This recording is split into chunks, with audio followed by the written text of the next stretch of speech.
ঠাকুরগাঁয়ে জেলা মুক্তিযোদ্ধা সংসদ ও মুক্তিযোদ্ধার সন্তানদের সাথে মতবিনিময় সভায় মিলিত হন বিএনপির মহাসচিব মির্জা ফখরুল ইসলাম আলমগীর। এ সময় তিনি বলেন, সুপরিকল্পিতভাবে যারা পাকিস্তানি হানাদার বাহিনীর সাথে একাত্মতা ঘোষণা করেছিল তারাই আজ নির্বাচন বানচালের ষড়যন্ত্র করছে।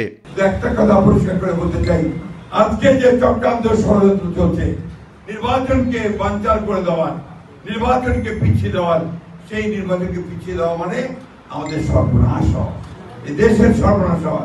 কারণ এখন একটা নির্বাচিত সরকার খুব দরকার। এই সরকারটা এখন তাড়াতাড়ি নির্বাচন করবে।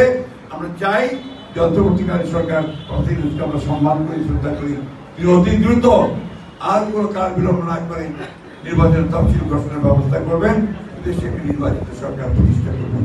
এটাই হচ্ছে আমরা চাওয়া। এদিকে গুলশানে বিএনপি চেয়ারপারসন বেগম খালেদা জিয়ার রাজনৈতিক কার্যালয়ে রক্তাক্ত ৩৬ জুলাই অভ্যুত্থান ও জাসাস শীর্ষক প্রামাণ্য ফটো অ্যালবামের প্রকাশনা অনুষ্ঠানে বিএনপির স্থায়ী কমিটির সদস্য ডক্টর আব্দুল মঈন খান বলেন, দেশের সর্বস্তরের মানুষের আন্দোলনের ফলে ফ্যাসিবাদের বিদায় হয়েছে।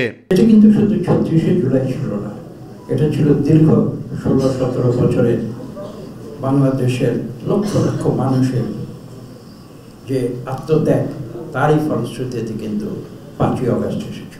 পুরো আন্দোলন বিগত এক দশকের ধরে সরাসরি তিনি আমাদের নির্দেশনা দিয়েছেন, পরিচালনা করেছেন, এবং যার ফলশ্রুতিতে আমি বিশ্বাস করি ৫ই আগস্ট যতই বলুন আমরা বলি ছাত্র জনতার আন্দোলন, কিন্তু সেটা একদিনে হয়নি।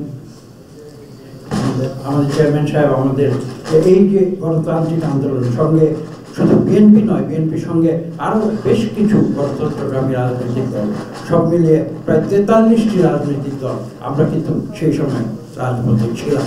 ইউসুফ আলী, মাই টিভি, ঢাকা। তার বক্তব্যে কিছু কথা বলেছেন।